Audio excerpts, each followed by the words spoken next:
এই মোবাইল ভাই, কি মোবাইল কি হচ্ছে? রেকর্ড বাদ, এখন কলজা দিয়ে রেকর্ড করা লাগবে। এটা কোরআনের মাহফিল, তাহলে আমাকে একটা ভিডিও মোবাইল দেয়, আমিও টিভি।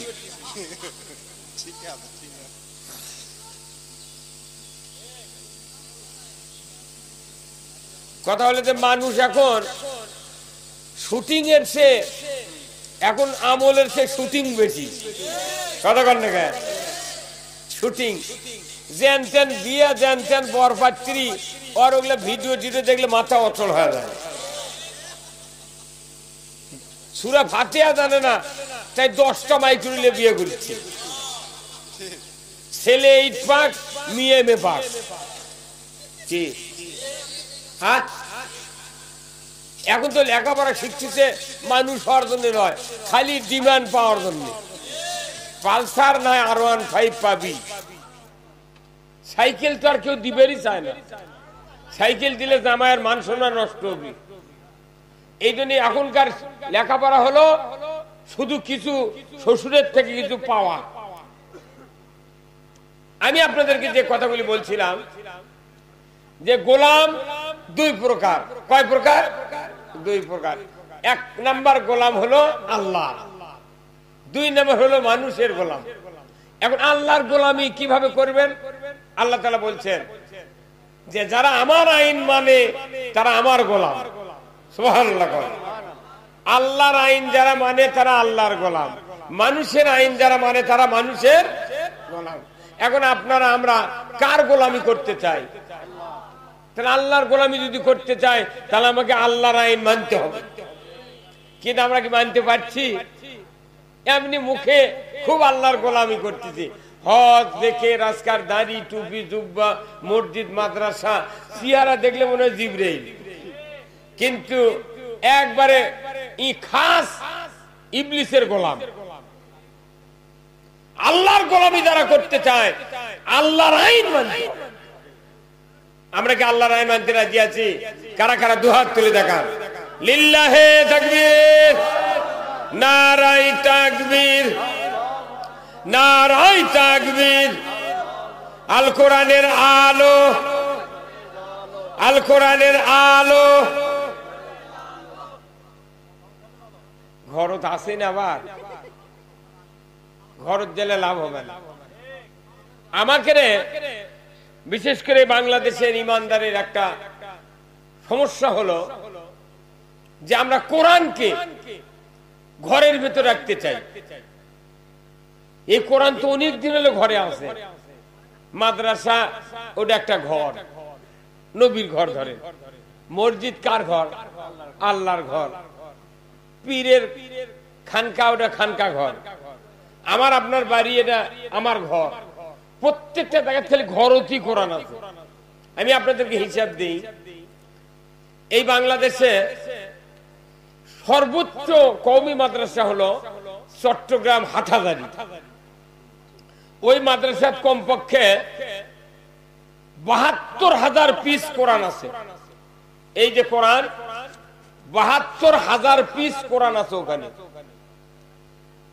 ঢাকা লালবাগ আছে মাদ্রাসা, এই মাদ্রাসাত কমপক্ষে 55,000 পিস কোরআন আছে। আমাকে বগুড়া জামিল মাদ্রাসা, এখানে কমপক্ষে 22,000 পিস কোরআন আছে। তাহলে এই 3 মাদ্রাসার হিসাব দিলাম। বাংলাদেশে মাদ্রাসা আছে কওমিয়া, আলিয়া, হাফিজিয়া, ফুরকানিয়া, নুরানিয়া দিয়া কমপক্ষে 90,000 মাদ্রাসা। কত টাকা? কত? 90,000 মাদ্রাসাত এই কোরআন কত হাজার কপি আছে? বহুত। 5,12,000 মসজিদ আছে বাংলাদেশে। একটা নতুন মসজিদে তাও না হলে 5 জেল কোরআন আছে। আর যেগুলো পুরাতন মসজিদ 30 কপি, 40 কপি, 60 কপি, 100 কপি পর্যন্ত কোরআন আছে। ঢাকা বয়তুল মোকাররমে যান, কমপক্ষে 400-500 কপি কোরআন আছে। এমনি আলমারির তুলে থাকে, কেউ কোনো পড়ে না। ওই ঢাকা বয়তুল মোকাররমে যত কোরআন আছে, কোনদিন একটা প্রধানমন্ত্রী আলমারির থেকে একটা কোরআন নিয়ে জীবনে পড়েন। কথা কয় না? হ্যাঁ, আপনি বাংলা বুঝতে পারেন না? ঠিক কর না কামনে। যত এমপি আমরা বাংলাদেশ থেকে পাঠিয়ে দিই সংসদে, একটা এমপি জীবনে বাইতুল মোকাররমের কোরআন খোলেনি, ওর বাড়ির যাই পড়েনি। কথা কয় না বাড়ি। 20,000 পীর আছে বাংলাদেশে। 20,000 পীরের বাড়ি 20,000 পিস কোরআন আছে। 3 কোটি জাকের আছে, 3 কোটি জাকের বাড়িতে কোরআন আছে। তবলিগ জামাতের লোক 1 কোটি 4 লাখ। এর বাড়িতে ফাজাইলে আমল আছে, লাস্টের দিকে খালি কোরআনের আয়াত আছে, কিন্তু ডানে পড়ে না, খালি বাঁয়ে পড়ে। কথা কয় না বাড়ি, কথা বলে। আচ্ছা, আমার দেশে 1 লক্ষ বক্তা আছে। 1 লক্ষ বক্তার বাড়ি যাই আসল বক্তা, এর বাড়িতে কমে 4-5 রকমের তাসবির আছে। আর যাই কিচ্ছা খাইনি, খালি টাকা কামাই করছে, এর বাড়িতে একটা তাবিজের কিতাব ছাড়া কিচ্ছু নেই। কতক্ষণ এই মানব জাতিকে জাহান্নামে দিতে হবে, ঠিক কিনা? 20,000 পীর, আবার 1 লাখ বক্তা। যদি 1 লাখ দামি বক্তা হয়, তাহলে 4টা করে যদি তাফসীর থাকে, তাহলে 4 লাখ। কি 4 লাখ? তাহলে এতগুলা কোরআন ঘরে ঘরে আছে, তারপর বাংলাদেশে কি চুরি বন্ধ আছে? কথা কয় না? জানা, সুদ, দুর্নীতি, মহিলার বল খেলা, কোন অন্যায় বন্ধ নাই। তাহলে বোঝা যাচ্ছে ঘরত জ্বালিয়া লাভ নাই, জ্বালান লাগবে কোথায়? এই সবাই কল কোথায়? এই হলদা পাঞ্জাবি, এই কি তুমি আবার টেপো কে? বোঝো না? মোবাইল দেখে আমার কথা শোনা তোমার ফরজ। টিপেট মানে টিপার অভ্যাস তো আগে থেকে হয়ে গেছে। ওই তো কয়দিন করোনার জন্য স্কুল বন্ধ আছিল, কত দিয়ে জুমের মধ্যে ক্লাস হবি, জুমের মধ্যে ক্লাস হবি, বাপক মারিয়া ধান চুরি করে মোবাইল কিনেছি। কেনার পর 3-4 ক্লাস হয়, ওই জুম শেষ। এখন ওই টিপতে টিপতে যে মাল দেখিছে, ওর আর পড়া মনে নাই, খালি মালই দেখে যাচ্ছে। হ্যাঁ, কথা বল না,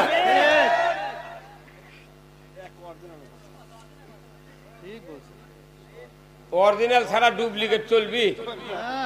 ডুপ্লিকেট যদি হলো নি কথা, তাহলে ঢাকাতে আমার বাড়ি হলো নি। ঢাকার মোট বক্তা ডুপ্লিকেট।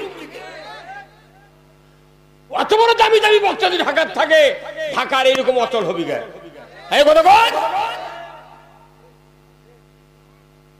আমি আপনাদেরকে যে কথা বলছিলাম, এতগুলা কোরআন, হাজার হাজার কপি কোরআন ঘরে ঘরে আছে, মাদ্রাসা আছে, হাজির কাছে আছে, তবলিগের কাছে আছে, বক্তার কাছে আছে।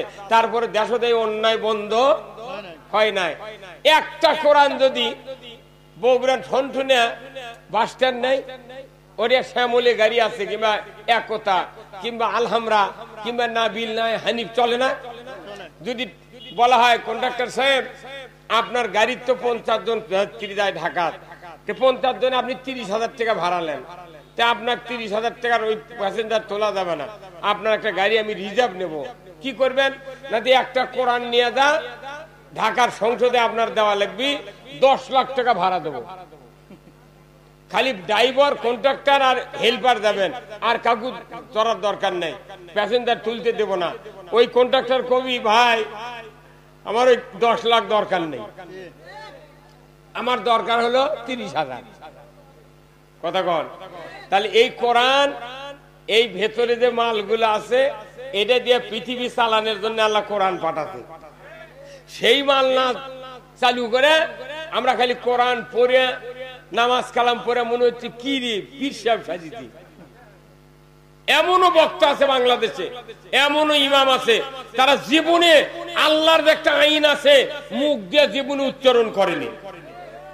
এখন কিছু কিছু সময় এখন বক্তাগুলা সাত মারে কেশক, যে ওই কথা না কইলে আর দাওয়াতও পায় না, মিছে হুঙ্কার মারে। আর কিছু কিছু বক্তা আছে, এই 2 বছর এক দল করে, আরেক বছর আরেক দল করে, মানে 1200 রকমের ওই ক্যাপাসিটি করছে। খানে এই দলত, খানে ওই দলত, খানে তবলিগত, খানে পীরত। এই কথা কোন জায়গা? তোর এটা কি? কোরআন যা বলছে, কোরআন যদি তবলিগের কথা থাকে তুমি তবলিগ করো, কোরআন যদি পীরগিরি করবে না পীরগিরিও করা লাগবে, কোরআনের যদি আল্লাহর আইন চালু করার কথা হয় তোমার আল্লাহর আইনও চালু করা লাগবে। কিন্তু তা করে না, উনি দেখে সুযোগ সন্ধানী, কিন্তু ওগুলা ব্যবসা কোনো চলিচ্ছে না বেশি দিন। এখন এগুলা বক্তা বাড়ি বাড়ি ঘুরবি কতক্ষণ। এখন আসল কথা শোনেন, এই কোরআন পৃথিবীতে এসেছে মানুষগুলিকে দুনিয়ায় শান্তি দেওয়ার জন্য, আখেরাতে মুক্তি দেওয়ার জন্য। তাহলে এই কাজ কেমনি হবে? এই বক্তব্য বর্তমানে দরকার। আমরা সোয়াবের বক্তৃতা বহু শুনেছি, পাগড়ি দিয়ে নামাজ পড়লে 27 গুণ সোয়াব, তারপর মক্কা মদিনার নামাজ পড়লে, মক্কার নামাজ পড়লে রসুল বলছেন 1 লক্ষ রাকাতের সোয়াব 1 রাকাতের, মদিনাত পড়লে 50,000 রাকাতের সোয়াব। এতগুলো সোয়াব বাদ দিয়া আল্লাহর নবী কেন যুদ্ধের ময়দানে গেলেন, কেন দাঁত ভাঙলেন, কেন মক্কা থেকে বিতাড়িত হলেন? এর কারণ কি? আল্লাহ বলেছেন, হে রাসূল, আপনাকে সোয়াব কামানোর জন্য পাঠান হয় নাই, আপনাকে পাঠান হয়েছে কোরআন বিজয় করার জন্য। ঠিক কিনা? আল্লাহ রসুল যদি সাহাবাদেরকে নিয়ে 1 বস্তা ডাল 1 বস্তা চাউল নিয়ে যা, ওই কাবা ঘরের মাথা বে হাইচাল ঘুরে খালি খিচড়ি পাক করে খায়, 10 মিনিট পর পর খালি 2 রাকাত নামাজ পড়তেন, 2 রাকাতে 2 লাখ সব। মানে কেটে মরবে দালের মানুষের গাল খাওয়ালে, কিন্তু আল্লাহ ডাইরেক্ট কথা না, এই জন্য আপনাকে পাঠান হয়নি। কিসের জন্য পাঠানো হতো? হুয়াল্লাযী আরসালা রাসূলাহু বিল হুদা ওয়া দীনিল হক লিইউযহিরাহু আলাদ-দীনি কুল্লিহি ওয়ালাউ কারিহাল মুশরিকুন। আবার আল্লাহ বলেছেন, আমি সেই সত্তা, তিনি তার রাসূলকে প্রেরণ করেছি সত্য হাদায়াত দিয়া, দিন দিয়া, জীবন ব্যবস্থা দিয়া, আপনি পৃথিবীর জমিনে গিয়া তামাম আইন কানুনকে বন্ধ করে দিয়া আমার আইন আপনি বিজয় করবেন। এতে করে কাফির মুশরিক বেদিনের কলিজায় যত জ্বালা যন্ত্রণা হোক না কেন, আপনি রাসূল পরোয়া করবেন না। আল্লাহর নবীকে এক দায়িত্ব দেওয়া হয়েছে, কোরআন বিজয় করা। আর এই কোরআন বিজয় করার কথা আল্লাহ রসুল বলছেন যে আল উলামাউ ওয়ারাসাতুল, সবাই বলেন না আল উলামাউ আলিমুন নবীর ওয়ারিস। আচ্ছা, কোন পিতা যদি 40 বিঘা জমি 4টা ছেলে কিনে থুয়ে দিয়ে যায়, মারা যায়, এই 4টা ছেলে যদি 40 বিঘা জমি 5 বছরের মধ্যে বেচতে বেচতে শেষ করে দেয়, গ্রামের মানুষ বলবে ওর বাপই ভালো আছিল রে, এই 4 বদমাইশ মোট বেঁচে খেলো। কতক্ষণ? তাহলে বাপের সম্পত্তির ওয়ারিস ছেলেরা, আর নবীর রেখে যাওয়া দ্বীনের ওয়ারিস হলো আলিমেরা। হ্যাঁ, কতক্ষণ? বাপের সম্পত্তি ছেলে বেচা খালে ছেলেকে দুর্নাম হয়, আর আলেম ওলামা আজকে নবীর ওয়ারিসের দাবি করে ইসলাম ভুলুন্ঠিত হচ্ছে, ইসলাম বিক্রি হচ্ছে, এর মাথার টনক লড়ে না।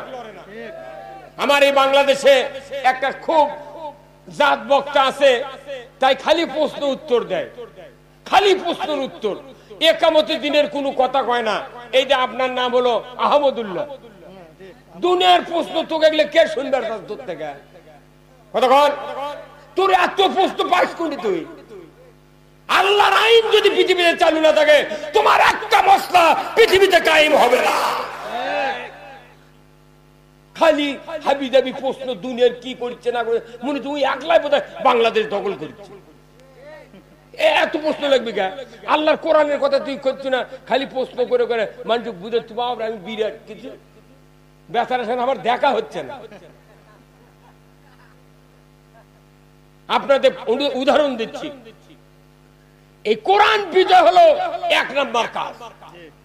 কোরআন বিজয় হলে সব সমাধান হয়। এই জন্য স্লোগানে আছে যে সব সমস্যার সমাধান কে দিতে পারে? সবাই বললেন না, তাহলে গ্রুপ নিশ্চয় বিভিন্ন গ্রুপের লোক আছে। সব সমস্যার সমাধান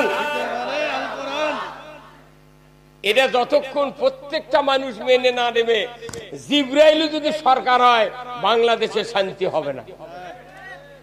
এগুলো বক্তৃতা করে, এগুলো মিশে, এরা খালি টাকা কামাই করা, কিচ্ছু নেই। এই কথা বল না আপনার ভাই, আপনার পেছনে হারেন তো না, দেখি তো না, দেখি তো আর না, দেখেন কথা বুঝতে পারছেন? আমি উদাহরণ দিচ্ছি, কোরআন বিজয় হওয়া কত জরুরি। উদাহরণ হলো আপনাকে এখানে ভাই বিভিন্ন বিবাহ শাদী, মানুষ মারা গেলে বড় ধরনের খাওয়ার আয়োজন হয় না, পাকশিক করে না সসপ্যানে, তারপরে ডেকসির পাক করে না। দেখবেন একটা তরকারি পাক করতে কমপক্ষে 13 প্রকারের মশলা লাগে, 13 প্রকারের। প্রথম পাতিল তুলে দিবি, সসপ্যান তুলে দিবি, যখন একটু মানে গরম হবি পাতিলটা, তখন দেখবেন দিবি সরষের তেল, তারপর দিবে পেঁয়াজ, তারপর দিবে আপনার জিরে, তারপরে তেজপাতা, তারপরে দিবে হচ্ছে আপনার আদা রসুন, তারপরে দিবে হলুদ, তারপরে মরিচ, তারপরে আপনার কাঁচা মরিচ, তারপর সাদা এলাচ, কালো এলাচ, দারচিনি, সব মশলা দিল। দেওয়ার পর তরকারি জাল হচ্ছে, হতে হতে হতে দেখবেন যখন তরকারি নামাবি, ইন দি মিন টাইমে কিছু লোক কয়, ভাই তরকারি তো নামাবেন, একটু চাকে থাকেন না, গা চাকে থাকেন। যখন ওই তলাশি দিয়ে বা চামচ দিয়ে যখন তরকারি একজন প্লেটও দেয়, ভাই চাকেন, আচ্ছা তখন কি ওই যাই চাকপার লাগে, তাক কি বলে যে ভাই জিরে কিরকম হাতে দেখেন তো, হলুদ কিরকম হাতে দেখেন তো, তারপরে আপনার তেজপাতার স্বাদ কিরকম হলে দেখেন, এগুলো কি কয়? কি জিনিস চাকপার কয়? লবণ। লবণ চাকতে বলে। কারণ কি, যতই দামি মশলা দিক আর যতই দামি পাকানি হোক, লবণ যদি কম হয় তাহলে ওই তরকারির দুর্নাম। শুধু কি তরকারির, যিনি পাক করছেন তারও দুর্নাম। কথাটা ধীরে হলো গা, আপনার বাড়ির তরকারি পাক করেন না, এটা না বুঝলে বুঝতে পারবেন না আপনি। তাহলে তরকারির যদি লবণ কম হয় তরকারির দুর্নাম পাকানির, আবার লবণ যদি বেশি হয় তাও দুর্নাম পাকানির দুর্নাম। শেষ পর্যন্ত পাকানি যদি তরকারি ভালো হয়, ওই সাকিদারের পাশে পাশে এসে পাকানি কয়, ভাই তরকারি কিরকম হতে। আর যদি দেখে যে মানুষ খারাপ করছে, লবণ বেশি কিংবা কম, ওই তরকারি পেছনে, ওই পাকানি পেছনের দরজা দিয়ে বাড়ি চলে গেছে। হ্যাঁ কথা বল। এখন শোনেন, তাহলে তরকারির সুনাম দুর্নাম নির্ভর করে লবণের উপরে। ওই রকম পৃথিবীতে যে কোরআন আল্লাহ পাঠিয়েছেন, এই কোরআনে হাজার হাজার ইবাদতের কথা আছে। এই সকল ইবাদতের মূল ইবাদত হলো কোরআন বিজয় করা। এই কোরআন বিজয়টা হলো ওই লবণের মতো মান। কোরআন যদি বিজয় না থাকে, এই কোরআন বিজয়ের পাকানি ছিলেন নবী রাসূল। আমার রসুল, আপনার রসুল ছিলেন এই কোরআন বিজয়ের পাকানি। এখন নবীর দরজা বন্ধ, এখন এই কোরআন বিজয় করবে আলেম ওলামা। কতক্ষণ? এখন যে আলেম ওলামা কোরআন বিজয়ের পাকানি, যদি কোরআন সমাজে বিজয় না থাকে, তাহলে এই পাকানি করে ধরে লেজা জেলে তুলবে। কথা কয় না বাড়ি পাকানি যে খালি কোরআন বিজয় না থাকার জন্য কোরআনের পক্ষে বক্তৃতা দেওয়া অর্দোষ। আবার এই কোরআনের আইন বিজয় না থাকার কারণে হজ করার পরেও সুদে করে টাকা লওয়া লাগিচ্ছে। কতক্ষণ? এই কোরআন বিজয় না থাকার জন্য আপনাকে কিস্তি নেওয়া লাগিচ্ছে বাড়ি বাড়ি। এমন কোন গ্রাম নাই যে কিস্তি ছাড়া মানুষ আছে। 12 আনা 14 আনা লোক কিস্তি নেওয়া, কথা ঠিক কিনা? আচ্ছা, কোরআন বিজয় না থাকার কারণে দেখেন আমাদের পল্লী বিদ্যুতের বিল দেওয়া লাগিচ্ছে, বাকি বললে ফাইন। ফাইন যখন করছে সাধারণ মানুষ করছে ওটা ফাইন, ইংরেজির ফাইন। কিন্তু ইংরেজির ফাইন বাংলা হলো সুদ। কতক্ষণ? পীর সাহেবও যদি পল্লী বিদ্যুতের বিল বাকি পড়ে, বক্তার বাকি পড়ে, হাজির বাকি পড়ে, তারপর সুদ দিয়ে গড় বিল দেওয়া লাগবে। ভাই না পেছনে, ভাই পেছনে শোন তো, এই লোকগুলো দেখালো, ওই ভাই আবার এসে আগে বলতে যায়। কথা বুঝতে পারছেন? পীর সাহেবের যদি বিল বাকি পড়ে, ওর ফাইন দেওয়া লাগে না, হাজির দেওয়া লাগে না, আমার মতো বক্তার ফাইন দেওয়া লাগে না। তাহলে ওই ফাইন পায় মনে করছে এটা বোধ হয় ইন্টারেস্ট না, এটাও সুদের আব্বা। কথা বল। জমির খাজনা বাকি পড়ছে, যা দেখেন সুদ ছাড়া ওই কাছারি কোনো খাজনা নেয় না। তাহলে সুদের মতো একটা অর্থনীতি কোরআন বিজয় না থাকার কারণে আজকে সমাজের লক্ষ লক্ষ কোটি লোক তারা জাহান্নামে চলে যাচ্ছে। তাহলে কোরআন বিজয় না থাকার কারণে দাড়িওয়ালা, টুপিওয়ালা, আলিম, মসজিদের ইমাম, মাদ্রাসার হুজুর, ইমানদারেরা কোথাও শান্তি পাচ্ছে না। লবণ কম হলে যেরকম জিরার দুর্নাম, কি কোরআন বিজয় না থেকে পীরের জাকেরের দুর্নাম, বক্তার দুর্নাম, তবলিগের দুর্নাম, সাধারণ মানুষের দুর্নাম, হাজির দুর্নাম। অতএব সব দুর্নাম বন্ধ করার জন্য এক হয়ে কোরআন বিজয় করতে হবে। কারা কারা রাজি আছেন দু হাত তুলে দেখা। লিল্লাহে তাকবীর, নারায়ে তাকবীর। আল কোরআনের আলো, আল কোরআনের আলো। এই ঘরে ঘরে কি? হ্যাঁ, সংসদে ফাটিয়া ফেলে দেয় সংসদে। কি এই কোরআন দিয়ে আল্লাহ রসুল 10টি বছর 12.5 লক্ষ বর্গমাইল শাসন করেছেন। আল্লাহু আকবার। আমার ভাইরা, আল্লাহ রাব্বুল আলামিন আমার আপনার রসুলকে মক্কায় পাঠিয়ে দিলেন। এক এক করে 40 নবুয়ত পেলেন। 11.5 বছর পর্যন্ত মক্কায় থাকলেন, শুধু দাওয়াত দিলেন, ইয়া আইয়ুহান নাস কুলু লা ইলাহা ইল্লাল্লাহ তুফলিহুন। লা ইলাহা, জোরে জোরে, লা ইলাহা। এই সবাই মুখ খুলে বলেন, বলেন, লা ইলাহা, লা ইলাহা, লা ইলাহা ইল্লাল্লাহু মুহাম্মাদুর রাসূলুল্লাহ সাল্লাল্লাহু আলাইহি ওয়াসাল্লাম। আল্লাহ রসুল 11.5 বছর দাওয়াত দিলেন মক্কাতে, কিন্তু কাফেরের অত্যাচার, নির্যাতনে সাহাবীরা অস্থির হয়ে গেলেন। মার, জুলুম, নির্যাতন সর্বদিক দিয়ে স্টিম রুলার সাহাবাদের উপর চললো। আল্লাহ রসুল একদিন মন একটু খারাপ, সুস্থির পাওয়ার জন্য কোথাও যায় শান্তি নাই, কাবা ঘরের ছায়ার যা কম্বল বগলের তলে দিয়া একটু আরাম ফরমাচ্ছেন, যে লোকালয়ে থাকলে ভাল লাগে না। এই সাহাবী এসে এই কয়, ওই কয়, এই কয়, নানান ঝামেলা। অতএব কাবা ঘরের ছায়ার যা উনি বসলেন।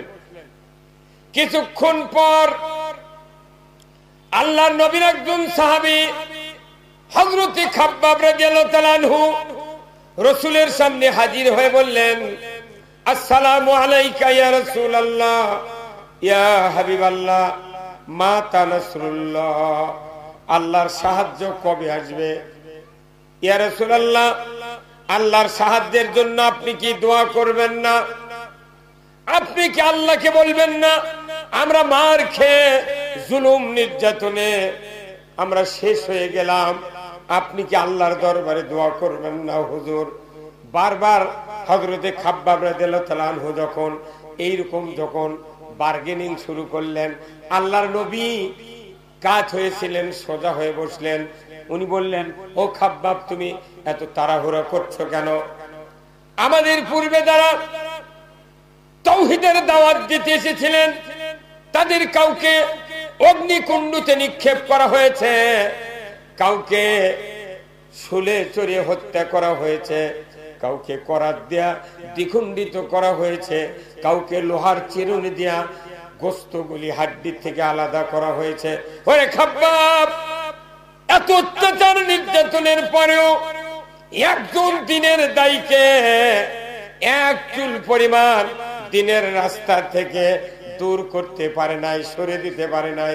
অতএব খাব্বাব, তুমি অস্থির হয়ে না, সেদিন বেশি দূরে নয়, সেদিন বেশি দূরে নয়, যেদিন হাসানা থেকে হাজরামউত পর্যন্ত একজন ষোড়শী যুবতী যৌবনের লাবণ্য নিয়া সোনার অলংকার পরিহিত অবস্থায় একা একা রাতের অন্ধকারে চলাফেরা করবে।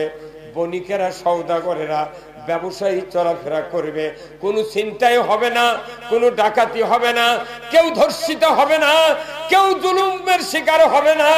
হে খাব্বাব, সেদিন বেশি দূরে নয়, শুধুমাত্র তাদের ভয়ে অন্তরে থাকবে লা ইয়াখাফু ইল্লাল্লাহ, আল্লাহর ভয় ছাড়া কারো ভয় থাকবে না, সেদিন বেশি দূরে নয়। এই কথা যখন রাসূল বললেন, তখন হযরত খাব্বাব রাদিয়াল্লাহু তাআলা আনহু একটু মুচকি হাসি দিলেন, যাক আশ্বাস বাণী পাওয়া গেল। কথা ঠিক কিনা? পাওয়া গেল। তখনই আল্লাহ রসুল জিবরাইলকে বলেন, জিবরাইল যাও আমার হাবিবকে একটু আমার কাছে একটু আবেদন করতে বলো। ধরে কোন সুবহানাল্লাহ। কি করতে বলবে? আবেদন। আমাকে এটা হলো মোনাজাত, আর রসুলেরটা আবেদন। আল্লাহু আকবার। আল্লাহর ফেরেশতা জিবরাইল এসে বললেন, ইয়া রাসূলুল্লাহ, ইয়া হাবিবাল্লাহ, হুজুর আপনার কাছে একটি কথা আপনাকে পৌঁছাতে এসেছি। কথাটি হলো সূরা বনী ইসরাইলের ভেতরে আছে, আপনারা বাড়িতে গিয়ে পড়ে দেখবেন। ওয়াকুর রাব্বি আদখিলনি মুদখালা সিদিকিন ওয়াখরাজনি মুখরাজা সিদিকিন ওয়াজআলনি মিন লাদুনকা সুলতানান নাসীরা। আমার আল্লাহ বলছেন, হে নবী আমার কাছে আবেদন করুন, হে আল্লাহ আমাকে সত্যবাদীদের দলভুক্ত করুন, সত্যবাদীদের সংস্রবে আমাকে উপস্থিত রাখুন, আর অন্য একটা ইসলামী রাষ্ট্র দেয়া আমাকে সাহায্য করুন, না হয় অন্য একটা রাষ্ট্র আমাকে দান করুন। এটাই হলো আল্লাহর আবেদন। আল্লাহর রসুলের সাহাবীরা যখন এই অস্থিরতা, জুলুম, নির্যাতনের যখন অবসান চাইলেন রসুলের কাছে, আল্লাহ তাআলা জানিয়ে দিলেন যে এইগুলির অবসান ঘটবে তখনই যখন কোরআনের রাষ্ট্র কায়েম হবে। কথা কন না কেন আপনারা? আমরা যতই লাফাই না আদালত করে, অবসান হবে না কোন জুলুমের যতক্ষণ না কোরআন বিজয় না হবে। এটা মিশে দাবা দেবী। এই দেখো, যদি মানুষ 60 বছর আগে থেকে বুঝতো, আমরা ঘরে ঘরে দাওয়াত দিচ্ছি যে কোরআনের আইন চাই, নির্বাচনে ভোট দেন, আমরা কোরআন বিজয় করব। মানুষ টাকা খায় ভোট সেন্টারে গেছে, 4টার সময় চেয়ারম্যান, মেম্বার, এমপি আঙ্গুল দেখাছে, চাচা এখনো কালি ভরায় নি, আরো হাফ কেজি খাবি। কথাকার এই টাকা খায়া ভোট দিয়ে এই শান্তি, ওই ধান্দা বাদ দেন। একটা লোক বুঝছেন, একটা লোক ওই সাইকেল কিনছে, সাইকেল। কথা বুঝতে পারছেন আপনারা? কেবল মাইকের সাউন্ড কমে গেল গা। তোমাদের মধ্যে জবের ক্যাপাসিটি আছে, যখন বক্তা ওঠে তখন ভালো ভলিউম দাও, আস্তে আস্তে চিপে টানে কমে দাও।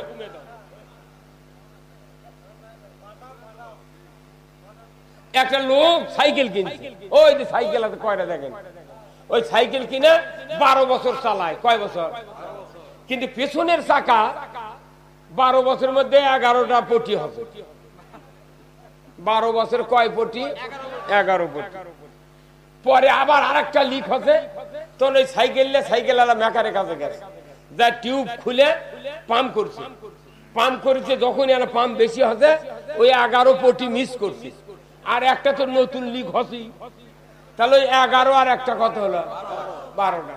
এখন মেকার ওই সাইকেল আলার খুব শুভাকাঙ্ক্ষী, বলিচ্ছে ভাই আপনাকে একটা উপদেশ দেবো, কি যে আপনার এখন 12টা লিক, 12টা লিক সারাতে যদি আমি টাকা চাই, তাহলে কমপক্ষে 12 10 কে 120, আপনি আর 10 টাকা ওর সাথে দিয়ে 130 টাকা হলে ইন্ডিয়ান একটা রেল টিউব হবে, 2 বছর চালাবেন, কোনো টেনশন নেই।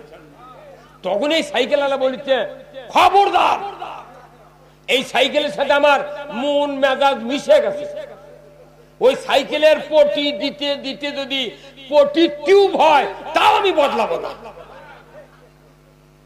এত খেপা মেকারের কথা শুনে এই সাইকেল আলা। তোর মেকার করতে মানে ওর সাথে ঝগড়া করে কি লাভ? তুমি ওই টাকা দিবে, আমি ছেড়ে দেবো। ভাই আসুন, টাকা দেবে, আমি ছেড়ে দেবো, বাস। ওই 12টা লিক সারাই দিয়ে কত নেছে টাকা? 120। চলে গেছে ওই সাইকেল নিয়ে। সাইকেলের মালিক শ্বশুর বাড়িতে গেছে, এইরকম 34 মাসে ফাল্গুন মাসের দিন যায়, ওই দেওয়ালের সাথে হেলান দিয়ে থুয়ে শ্বশুর বাড়িতে ভাত খাচ্ছে। আসর পর্যন্ত ঘুম পাচ্ছে, ঘুম পেরে উঠে দেখে সাইকেলের পাতা থাকার পাম্প নেই। পাম্প নেই। এখন শ্বশুর বলেছে, আব্বা আপনাকে পাম্পার আছে? কচি গাঁও বর্গে সাইকেল নেই, তুমি পাম্পার কোনটি পাবে? তোর ওই ওই যে আপনার কি এরুলিয়ার উত্তরে কি গ্রাম ওটা, বান্দিকি থেকে পেলে নিয়েছে এরুলিয়া বাস স্ট্যান্ডে উঠছে, ওই ওই মেকারে কাছে ওই যাবি, ওই আমার বান্দিকি উঠা সাইকেল কতক্ষণ পেলে নিয়ে যায়, একটা 20 টাকা দিয়ে একটা ভ্যান ভাড়া করছে, করে ভ্যান উত্তরে ওই মেকারের কাছে যাচ্ছে। তখন ওই মেকার করছে, কে ভাই কি খবর, আবার আপনার সাইকেল করছে আছে, কি ব্যাপার, এই সকালই তো সারিয়ে দিল, করছে ভাই আবার লিক হবে, সাইকেল করছে ভ্যানের উপরে। তখন ভ্যানের থেকে নাম আছে, কে ভাই ভ্যান কে সাইকেল, করছে ভাই লিক হচ্ছে, আবার ভ্যান ভাড়া করে নিয়ে যাচ্ছি, কয় টাকা ভাড়া, করছে 20 টাকা। তা আমি না বলছিলাম পটি দেন না, নতুন টিউব কেনেন, ওই দিকে 100 কত গেল 20, আর এদিক 20 টাকা ভাড়া, এখন খুলিনি, এখন টিউব খুলে দেখি কয়টা লিক আবার হলো। তখন ওই আবার খুলে দেখে আর একটা নতুন লিক হবে, তাহলে 120 আর 20 কত হলো, আর আরেকটা নতুন লিক, তাহলে 150। তখন করছে ভাই আমি না বলছিলাম যে 150 টাকা, এই যে এখন পরীক্ষা, আপনি তো মরে যাবেন তো। তখন আবার করছে আবার তুমি জ্ঞান দাও, তোমাকে একবার বলেছি পটি দিতে দিতে সাইকেলের রডর যদি পটি পড়ে তাও। আচ্ছা তাহলে পটির কোনো খরচ বেশি বলো, পটির কি বলো খরচ বেশি বলো, আর নতুন টিউব কিনলে 130 টাকা, আর খরচ পড়লো তারই উপর আবার কয় টাকা, 20 টাকা বেশি বলো, 30 টাকা বেশি বলো। তাহলে তখন বলছে না, যতই তুমি খরচ বেশি হিসাব দাও, আমি এই সাইকেল এই পটি ছাড়া চলিব না। তা আমাদের বাংলাদেশের অবস্থা হয়ে গেছে তাই, বুঝতে পারছেন? আমরা পটি, এই যে মাহফিল গুলো হচ্ছে বাংলাদেশে, এই মাহফিল গুলো হচ্ছে এরা পটি দেওয়া, কতক্ষণ টাকা মনে করেন কুয়া কাটার হাফিজুর, ওই যে ব্যাঙ্গের কুয়া, কতক্ষণ টাকা কিসের কি মশহুর এনা গজল কছে, এক কালেমায় রুটি রুজি, এক কালেমায় ফাঁসি, ওর গাওত বাজিছে আর কারু গাওত বাজেনি। তাহলে বোঝা যাচ্ছে করছে কে রে চকির তলে কে, তোর কইতে আমি কলা খাইনি, কথা বল। এখন এই যে কুয়াকাটার হাবিজুর গানলে 2.5 লাখ, কতক্ষণ কাহালুর বজলুর রশিদ গানলে 40,000, যুক্তিবাদী গানলে 30,000, শরীয়তপুরি খালেক আগি 70,000 দাম, কথা বল। তাহলে এই যে টাকাগুলা, এই বক্তাগুলার টাকা, এটা কোনো পটির খরচ হচ্ছে, কিসের খরচ? ওই কুয়াকাটার হাবিজুর গাইছিলে কবি, তোমরা জিকির করো পটি, বজলু গানলে পর্দা করো পটি, শরীয়তপুরি গানলে চরমনায় যাও পটি, কথা বল। কথা কয় না বাড়ি, কথা কয় না। তাহলে এগুলো বক্তারা মানে গেলে পটি দেওয়া, এটা পটির কাম, এটা শোভা লয়, এটা ইসলামের উন্নতি লয়, এটা পটি দেওয়ার কাজ হচ্ছে। পটি দিয়ে মানুষ শান্তি পায় না। আসল ইসলাম বাড়ির পান্তা খায় ভোট সেন্টারে যা যদি নির্বাচনে ভোট দিতাম, আমার বাংলাদেশের সংসদ থেকে নতুন টিউবের আইন বের হয়েছিল।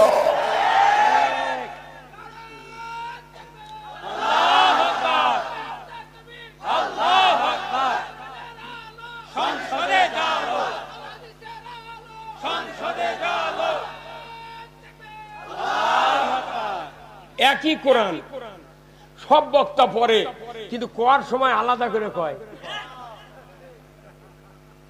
কি সিটেরই ব্যবসা এরা, হাই সব বোনা, এই 8টা সিটেরই ব্যবসা এরা।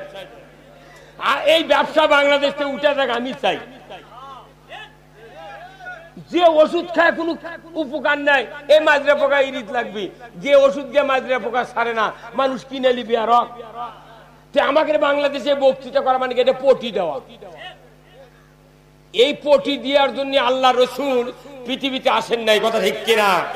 আমাদেরকে একটাই কাজ, যে কোনো নেতৃস্থানীয় লোকদের হোক, আমরা কোন কল্লে আলা মূল আল্লাহর কাছে যাব না, আমরা যাব আল্লাহর কোরআনের আদর্শ অনুযায়ী যে শিক্ষা দিয়েছেন আল্লাহ।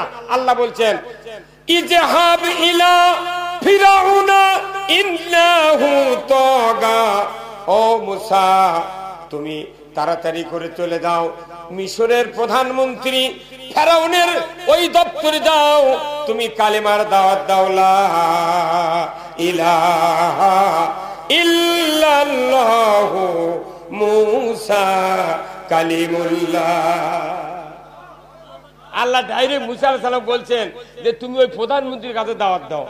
ওই কল্যালা মুলালা ও রিক্সাওয়ালা ভ্যানালা দাওয়াত দেওয়ার কথা আল্লাহ কয়নি। 4000 ভ্যানালা সমান একটা ওয়ার্ডের মেম্বার। ওই মেম্বারে বাড়িতে যা 6 জন মানুষ যদি সপ্তাহে 2 দিন দাওয়াত দাও কোরআনের ইসলামের, ওই মেম্বার দিয়ে যা হবে 6000 ওই ভ্যানালা দিয়ে কিচ্ছু কত কোন টাকা। মসজিদে ইমামতি করে ইমামরা মুতাল্লিক দাওয়াত দেয় না।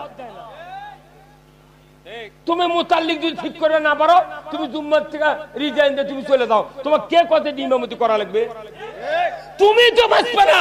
ইমাম হলো জাতির শ্রেষ্ঠ সন্তান। ইমামরা কোরআন বিজয় চায় না, দুর্বল দিক কিনা। এই বাংলাদেশে যতগুলো মসজিদ আছে প্রত্যেকটা মসজিদ হলো রেলের বগি। রেলের কি বগি? ভাই আমার কথা বুঝতে পারতেছেন? মনে করেন শান্তা রেল স্টেশন নাই, ওখানে 2টা লাইন আছে, একটা পার্বতীপুরের একটা বোনারপাড়ার, আছে না নাই? এখন পার্বতীপুরের যে লাইন আছে এই লাইন মনে করেন একবারে 70টা বগি লাইন করা আছে।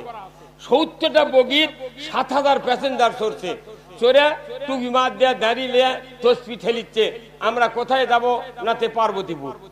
হঠাৎ করে ট্রেন ছাড়ার 10 মিনিট আগে রেল স্টেশনে মাস্টার কোথার থেকে যেন ফোন পাশে পায়া বলতেছে, এই খুব তাড়াতাড়ি রেলের ড্রাইভার, এত নম্বর লাইনের ড্রাইভার, আপনি বোনারপাড়ার ইঞ্জিন নিয়ে যা পার্বতীপুরের বগির সামনে লাগায়া দেন। কথা বুঝবেন? প্যাসেঞ্জার যাবি পার্বতীপুর, বগিও পার্বতীপুরের, কিন্তু স্টেশন মাস্টার কখন যেন বলেছে, ভাই ওই মুরব্বী গাড়ি চেয়ার জানতে না, মুরব্বী গাড়ি তুলে নিয়ে আসেন, পারবে? হ্যাঁ বসেন। বাপরে বুড়া মানুষ, কি দেহ বারে। আলহামদুলিল্লাহ আলহামদুলিল্লাহ। ওই ওই ওই মানুষটার মাও যদি আজ বাঁচা থাকতেন, ওই মাও অনবরত দেখতেন এত বড় সন্তান আমি কিভাবে পেটে রাখছিলাম, কি দেহ। আলহামদুলিল্লাহ। কমপক্ষে 92 কেজি বডি। আল্লাহু আকবার। কে ভাই বেদার হচ্ছেন? এখন ওই রেলের বগি যা আছে, প্যাসেঞ্জার যাবি পার্বতীপুর, বগিও পার্বতীপুরের। হঠাৎ করে স্টেশন মাস্টার বলছে বোনারপাড়ার ইঞ্জিন লাগাও। বোনারপাড়া যদি ইঞ্জিন লাগায় তাহলে এই বগিগুলো কোথায় যাচ্ছে? হ্যাঁ, পার্বতীপুর যাবে না তুই। হ্যাঁ, ওটা যে বড় লাইনের গাড়ি, ওটা ওই যাবি বোনারপাড়া, ইঞ্জিন জিটি যাবি, বগি সেখানে যাচ্ছে বাধ্য।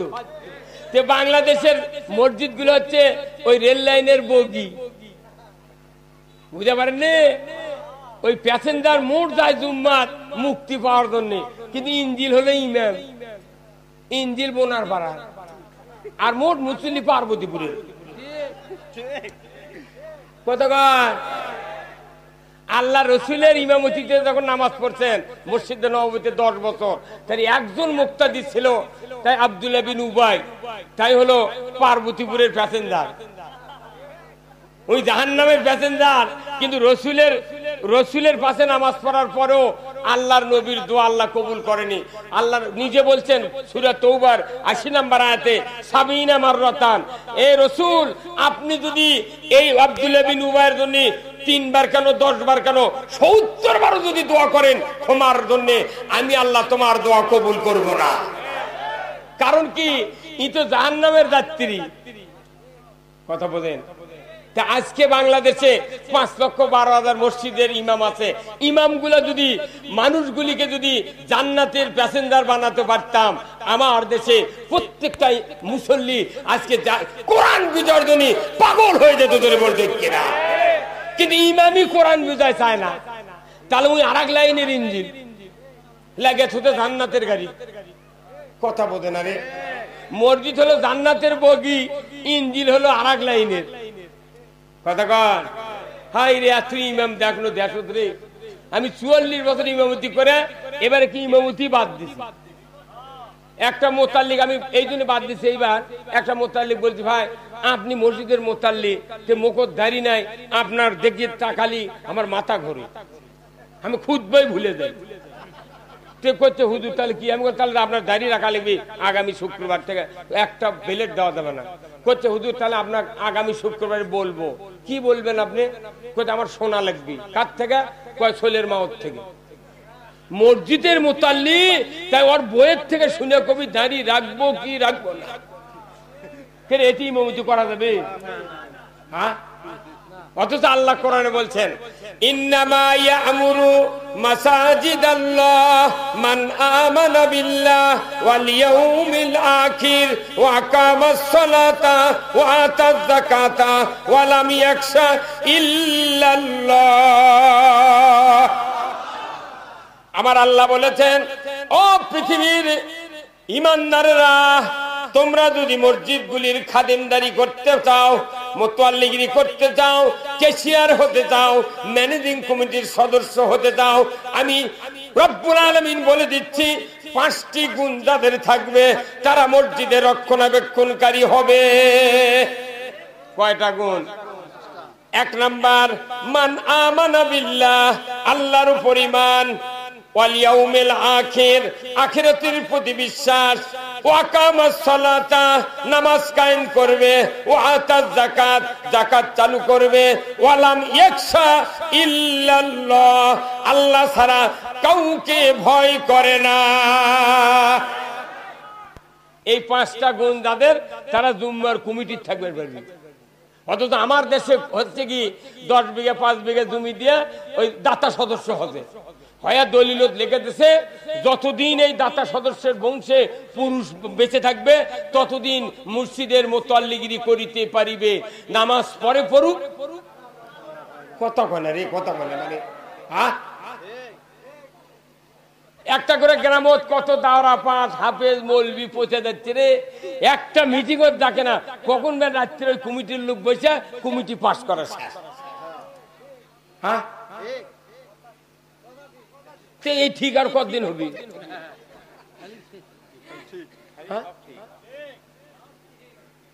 প্রত্যেকটা ইহুদি নাসারার দেশে কোরআনের আইন মানে, প্রত্যেকটা ইহুদি নাসারার দেশে কোরআনের আইন মানে। কিভাবে?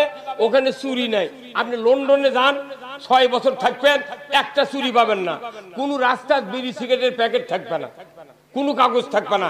ওখানে কোনো চুরির ভয় নাই, ধর্ষণের ভয় নাই, কিচ্ছু নাই, কারু হক মারবে না।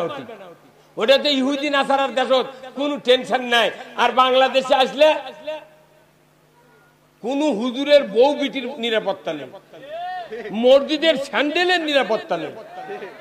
মসজিদের ঢোকার আগে স্যান্ডেল আগে ঢুকায়, মুসল্লি ওই জুতো খুলে আগে স্যান্ডেল ঢুকায়, তারপরেই ঢোকে।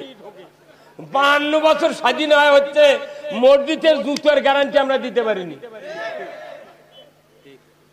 খালি একটা আইন যদি হতো, চোর চুরি করলে হাত কেটে দাও, কার বিধান? আল্লাহ কোরআনে বলছেন ওয়াসারিকু ওয়াসারিকাতু ফাক্তাউ আইদিয়াহুমা, চোর আর চুন্নি যদি ধরা পড়ে 5টা গ্যারান্টির পর, খাদ্য, বস্ত্র, চিকিৎসা, শিক্ষা, বাসস্থান, এই 5টা গ্যারান্টির পর একটা চোরের হাত কাটার দৃশ্য যদি ডিশের লাইনে দেখানো হতো, বিটিভি, এনটিভি, এসএটিভি, 21, 24, 71, 75, 76, 54 চ্যানেলে যদি দেখানো হতো, গরু, হুন্ডা, সাইকেল চুরি তো দূরের কথা, মসজিদের সিরিয়াস স্যান্ডেল চুরি হতো না। কোটি কোটি, অথচ চুরি কমিচ্ছে। বক্তৃতার সে যদি 1 মিনিট চোরের হাত কাটার আইন কায়েম করত, 1 কোটি বছর বক্তৃতা না হবি, মানুষ তার চেয়ে বেশি নিরাপত্তা পাবে। তাহলে এটা তো কোরআনের আইনের দরকার নাই। তুমি খালি চুরি বন্ধ করো, তো হাত কাটার আইন চালু করো। আমার দেশে আইন মন্ত্রী খালি কাল থেকে হাত কাটার আইন চালু করে, এটি হুন্ডা তুই রাত্রে চলে যাবো, ওটি সারা রাতে হুন্ডা থাকবে। কথা বল না কেনা? তাহলে তোমার ক্ষতিটা কি? কি ক্ষতির কারণে তোমরা এগুলো লিখছো? তুমি কোরআন দিয়ে বক্তৃতা করো, কোরআনের আইন চাও না। তোমার মতো এত পৃথিবীর জমিনে দাঁড়। কোরআনের বক্তৃতা হবি, ও তো কোরআনের আইন চায় না, ইডা উডা সুবহানাল্লাহ, কি কথা কন না? এগুলা বক্তা যদি বাটাম না ফাটায় কি করতি? কতক্ষণ একই কোরআন সব জায়গায় পড়া হয়, কিন্তু বক্তৃতার সময় আলাদা লাইন বেছে নেয়। জোরে বল ঠিক কিনা? লিল্লাহে তাকবীর, নারে তাকবীর। আলহাজ আব্দুল খালেক শরীয়তপুরি ভাই বলুন জিন্দাবাদ।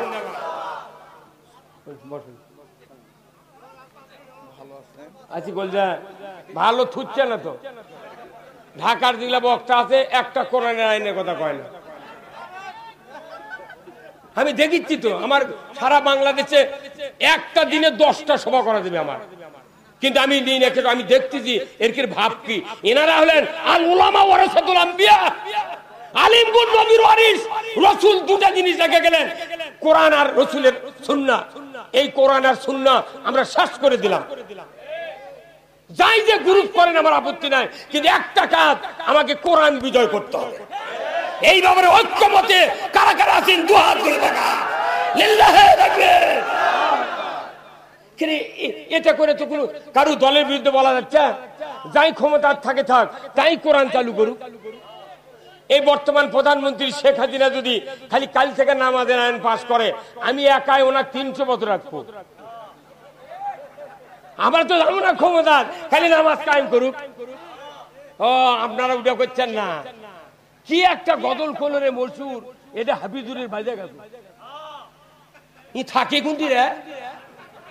এই কতক্ষণ ওই যে আমি বললাম না চকির তলে কে কইতে, আমি কলা খাইনি। আহারে এতই টাকা কামাই করলু রে আল্লাহ। এগুলা পটি দেওয়া, এগুলা বক্তৃতা মানে পটি দেওয়া, পটির খরচ বেশি। আর বাড়ির 5 টাকা দেওয়া ভোট দিবেন, কোরআন বিজয় হবে, আপনার 1 টাকা লাগবে না।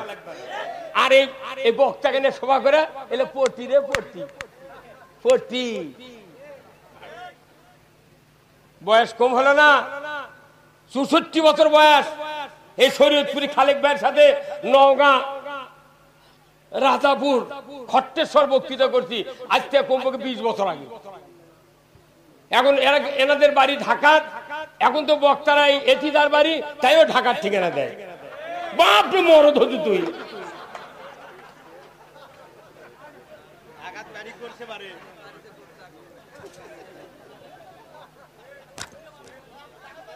না, ঢাকার বক্তা হলে ঢাকার মতো বক্তব্য দিতে হবে। আমি ঢাকার মসজিদের ইমাম, ওখানকার বক্তব্য হতে হবে ওই অনুসরণীয় তাম বাংলাদেশের সকল জেলার ইমাম যাতে বক্তৃতা থেকে শিখতে পারে। তুমি ঢাকা ইমামতি করবে আর এই চকপাড়ার ইমামের লাগেন বক্তৃতা দিবে, এই জন্য তোমার বানান হয় না। কথা ঠিক কিনা? আসুন না, এ দেশটা খুবই সৌভাগ্যশীল দেশ, এত ভালো দেশ। এই এত ভালো দেশ পৃথিবীর কোথাও নাই। বাংলাদেশে একটা গাছের নিচে শুলে ঘুম ধরে। সৌদি আরবে যান, 1 মিনিট বসে থাকবেন, ছায়া পাবেন না। ওটি রসুলের রওজা, হেরেম শরীফ, কাবা ঘর আছে বিদায় মানুষ ওখানে যায়, কিচ্ছু নাই ওটি। অথচ ওটি কোরআনের 30% আইন আছে। যে সমস্ত মহিলারা হেরেম শরীফের মাথাবে রাত 10টার পর গালিচা নিয়ে ছেলে পেলে নিয়ে বসে থাকে, চোখ দেখলে মনে হচ্ছে মুক্তার দানা, মাসিক আওয়াজ পড়ে না। আর এটি 72 বছরের বুড়ি ছাড়ে না। যে দেশ স্বাধীন 52 বছর হচ্ছে, জুতার চোরের গ্যারান্টি নাই, জানা বন্ধ নাই, মহিলার বল খেলা, লটারি, খালি তসুরবাদ, মাথায় লষ্ট মামা। হ্যাঁ, এই জামিল মাদ্রাসা, এটি মসজিদ নাই, জামিল মাদ্রাসা কম মাদ্রাসা। কোন বক্তার মুখে আমি এখনো শুনিনি যে লটারির বিরুদ্ধে কথা বলল। চাউল বন্ধ হয়ে যাবি কথা কন না। ওই দিন আমি বাড়ির থাকি, নিজে ধান আবাদ করি, সর্ষে ভাজি কমপক্ষে 30 মণ সর্ষে ভাজি হবে। বেটা করে কদি ভাঙবো আর ডুব ডুবি তেল দিয়ে। আমার ওই বড় গোলার দোকানদারের দিক থেকে থাকা লাগে না, মরদ খাইতে খায়। লেখাপড়া শিখে আছে, এগুলো লাগিয়েছি মনের দুঃখে। আমি আলিম, আমি কোরআন বিজয় চাবো না। কে দেশ চালাবি চালান, আমি আওয়ামী লীগের বিরুদ্ধে বলবো না, কারোর বিরুদ্ধে বলবো না, কিন্তু আমাকে কোরআন বিজয় করতে হবে। এই ফুরে গেল দরবার, আপনি দেশ চালান।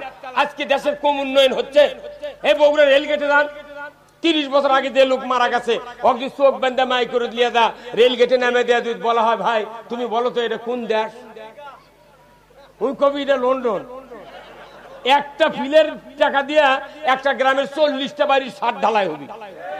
আলহামদুলিল্লাহ ওবায়দুল কাদের আল্লাহ বাঁচিয়েছে এই রাস্তা করার জন্য।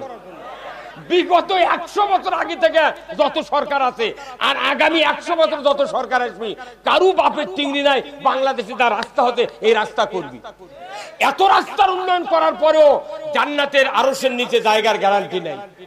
কারণ আমার আল্লাহ বলছেন রসুলের মাধ্যমে, রসুল তুমি বলে দাও 7 প্রকার ব্যক্তি আরশের নিচে জায়গা পাবে। তারই 1 নম্বর হলো আল ইমামু আদিলুন, ন্যায়পরায়ণ বাদশা। কোরআনের আইন ছাড়া ন্যায়পরায়ণ বাদশা হতে পারে না। তাহলে ন্যায়পরায়ণ বাদশা যদি আমি হতে না পারি, আমার রাস্তাঘাট উন্নয়ন করে কি লাভ? আরশের নিচে জায়গায় পাচ্ছি না। খালি প্রধানমন্ত্রীর কাছে আমি অনুরোধ করবো, আল্লাহ আপনাকে সুমতি দিক, খালি নামাজ কায়েম করেন, চুরি বন্ধ করেন আর জানা বন্ধ করেন।